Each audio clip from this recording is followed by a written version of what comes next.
Hello everyone, this is Dr. Jay Mehta here from Mumbai, and in this video we are going to try and answer a very frequently asked question from the patients. The question is, do I need to resign from my work or do I need to take leave from work when my process of IVF is going on? Now obviously in our previous videos we've tried to answer this question, but remember, IVF is actually a painless procedure. The modern day IVF which is done is with extremely limited number of injections. The IVF typically consists of two phases. One phase is the stage of egg collection and the second phase is the phase of embryo transfer. Alright? In the phase of egg collection, you will be given injections which are hormonal injections in order to stimulate your ovaries to produce more eggs. That is going to happen. These are approximately 8 to 12 injections which you might have to take during this phase. And remember, these are very standard injections. These injections with the modern day technology of very fine needles, these are very painless injections.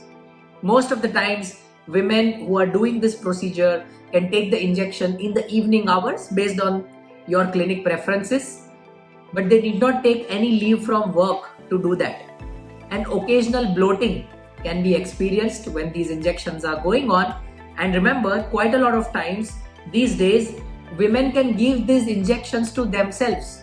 In fact, they are so easy to administer, especially if we are supplying with pens, then these injections can be easily taken by women on their own. So even if they are going to office, they can take it in the office premises, provided the timing is matched and the temperature control is observed. Now, on the day of egg pickup, typically you need to take a half day because the egg pickup may be done under anesthesia or under local anesthesia.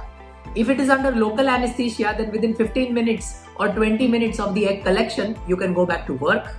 If it is under full body anesthesia, which is called as general anesthesia, then you need to take a half day because usually clinics would try and do the egg collections in the morning, so you can go home or go to your office by approximately 12:31 through the afternoon hours. 1 to 2 days after your egg pickup, you might have bloating in the abdomen because your ovaries are trying to get back to the normal size. Little bit pain here and there could happen, but again, that does not warrant any leave from work. And then comes the final step of embryo transfer. Remember, in embryo transfer, the first few days till the embryo transfer is done, you are going to be typically on oral medications of either estrogen, followed by supplementation of either vaginal progesterone or oral progesterone. Very rarely, clinics prefer to use injectable progesterone these days because injectable progesterones are usually given in the buttocks and they can cause a lot of pain to the patient.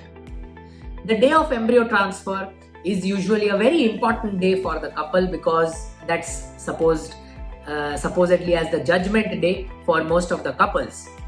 Following embryo transfer, again remember, embryo transfer is done without anesthesia, alright? This embryo transfer, once it finishes, the couples are asked to relax in the clinic for maybe 15 to 20 minutes, following which they can go home.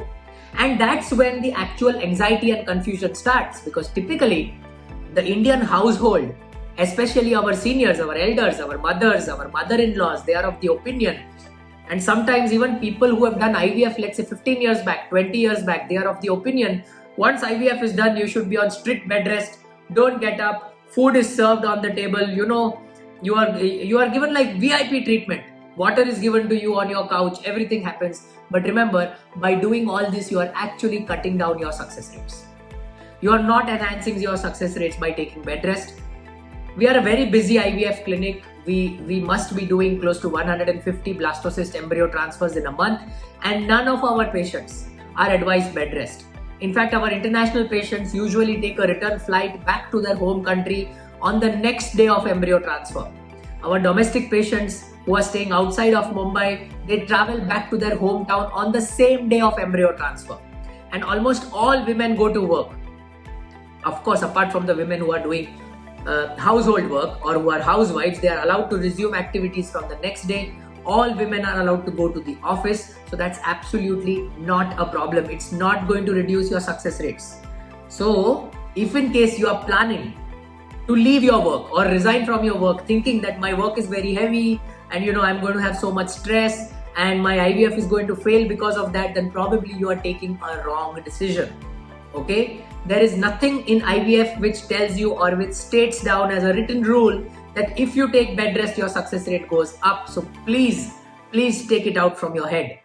And lastly, before I conclude, bed rest and diet go hand in hand. Okay? So bed rest should not be followed. And the other important thing about diet, especially Indian women and Indian households are worried about it, what to eat, what not to eat, any spicy food to be avoided. Remember, nothing like that. Okay? Eat what you like. You like to eat chicken, you eat chicken. You like paneer, you eat paneer. You like ice cream, you eat ice cream. You like thumbs up, you drink thumbs up. You do what you want. Be happy. Pray to God. Because remember, despite the best efforts of your doctor, as long as you are in a good clinic, the approximate implantation and success rates following IVF is going to be around 35 to 40% and not like 70, 80, 90%, which is probably commercialized. It's not that way. So remember that thing, and we are very confident that as long as you've done the treatment correctly, either in the first or in the second or in the third attempt, success will come to your way. Obviously, there could be questions on this, probably from the mothers and mother-in-laws. You're free to post the questions in the comments box, and me or one of my teammates will try to answer them as soon as we can. Thank you so much.